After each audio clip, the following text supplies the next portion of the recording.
మనం కళ్ళులతో చూసే ప్రతిదీ నిజాలు కావు. అసలైన నిజమేంటో మనకి తెలీదు.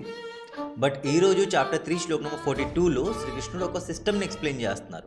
పార్థ, ఎప్పుడైనా గుర్తుపెట్టుకో, అన్నికన్నా కిందన నీ బాడీ ఉంటది. నీ బాడీకి కొంచెం పైన నీ ఇంద్రియాలు ఉంటాయి. అది నీ బాడీని, ఈ లోకంని ఎక్స్‌పీరియన్స్ చేయిస్తాయి.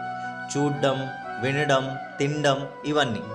నీ ఇంద్రియాల కన్నా పైన నీ మనసు ఉంటుంది. ఆ మనసు ఆ ఇంద్రియాలని కంట్రోల్ చేస్తూ ఉంటుంది. అదే మనసు పైన ఉంటుంది నీ బుద్ధి. ఆ బుద్ధి నీ మనసుని కంట్రోల్ చేస్తుంది.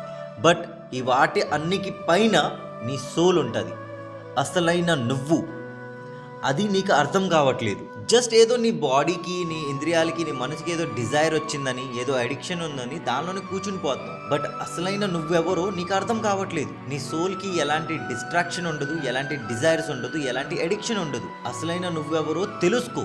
దాని తర్వాత ఈ లోకంలో నీ కర్మం ఏంటో అది పాటించు. ఏదో ఒక రోజు నువ్వు ఈ కర్మ సైకిల్ నుంచి బయటపడతావు. నువ్వు అనుకున్న ప్రతిదీ అవుతుంది. అలాగే నువ్వు భగవంతుడికి ఇంకా దగ్గర అవుతావు.